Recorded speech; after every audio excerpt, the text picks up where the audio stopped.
భగవంతుడు ఇచ్చిన కృప ఉంది కాబట్టి నేను మాట్లాడుతున్నాను. నేను ఇలా అక్కడ కూర్చునేవాడిని. అక్కడి నుంచి ఇక్కడ రావాలి అంటే నాకు 40 సంవత్సరాలు పట్టింది.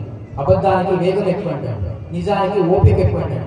చాలా మంది జీవితం దండగా అనుకుంటారండి. నేను జీవితం రోజు పండగ అనుకుంటాను. బతుకుతున్నాను. కంఠానికి అందం ఎప్పుడు అంటే బంగారం వేసుకొని తిరిగితే కాదు, కంఠస్థం రావాలి.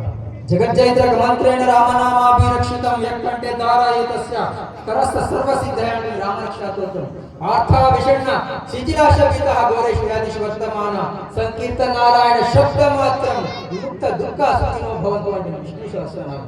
ఆ మధ్య నేను అదోని నుంచి ప్రవచనానికి వెళ్తున్నాను. అక్కడ గోడ మీద రాశారండి, డబ్బులేమి ఊరికే రావు అని. ఒక బంగారం కొట్టాయని రాశాడండి. డబ్బులు ఊరికే వస్తాయండి, జీవితం ఊరికే రాదు. మానవ జన్మ ఊరికే రాదండి. ఆ జన్మ సార్థకం కావాలి అంటే శ్రద్ధగా వినాలి. అనుకోకుండా అమెరికా నుంచి కుర్రవాడు వచ్చాడంటే ఆయన కాశీ తీసుకెళ్లారట గురుగారు. శ్రద్ధాభక్తితో స్నానం చేయవయ్యా అన్నారట. కుదురస్వామి అంటే కుదరకపోవడం ఏంటి అని అడిగారంట. మా అక్క పేరు శ్రద్ధ అండి, మా చెల్లెల పేరు భక్తి అండి, వాళ్ళిద్దరు అమెరికాలో ఉన్నారండి, నేను ఒంటరిగా వచ్చా స్వామి అన్నాడు. మన శ్రద్ధాభక్తి కేవలం పేరు వరకే కాకూడదండి, పరిపూర్ణమైన గురువు పట్ల విశ్వాసం కావాలన్నమాట.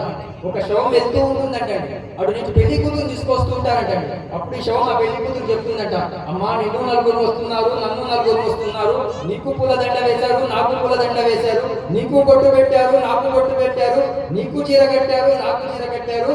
కానీ ఒకటి మర్చిపోకమ్మా, ఒకప్పుడు నేను నీ పొజిషన్ లో ఉన్నా, నేను పెళ్లి కూతురుగా ఉన్నా, కానీ ఒక రోజు నువ్వు నా పొజిషన్ కావాలని శవం చెప్తుందంట. అందరం పోయేవాళ్ళని, కానీ ఆ మానవ జన్మ సార్థకం కావాలి. బర్త్డే సెలబ్రేషన్ చేస్తున్నామంటే ఎత్తుకేకి వస్తున్నాం. జన్మ సార్థకం కావాలి అంటే ఆ భగవంతుడి నామస్మరణ నిరంతరం చేయాలండి.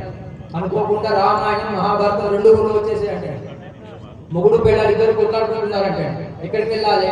పెళ్ళాం మొగుడు చెప్పిందంటే, ఏమండి మీరు రామాయణం చూసినండి, నేను మహాభారతం చూసి వస్తాను, మీకు ఏదైనా వస్తే నాకు చెప్పండి, నాకు ఏదైనా వస్తే మీకు చెప్తాను. సాయంత్రం ఇంటికి రాగానే పెళ్ళాం మొగుడిని అడిగినట్టు, ఏమండి మీరు రామాయణం చూసి వచ్చారు కదా, మీకు ఏం నచ్చింది వేయండి ఆయన అన్నాడంటే. దశరథ మహారాజుకి 3 పెళ్ళాలంటే ఆయన ఏమైనా అడిగినట్టు, ఏమీ నువ్వు మహాభారతం చూసి వచ్చావు కదనే, నీకేం నచ్చింది అని. ద్రౌపదికి 5 మొగుళ్ళు అంటండి. మన జీవితం అది కాదు. ఆ మంచిని మనం ఎప్పుడైనా గ్రహించగలగాలి, ఆ మంచిని 10 మందికి పంచగలగాలి.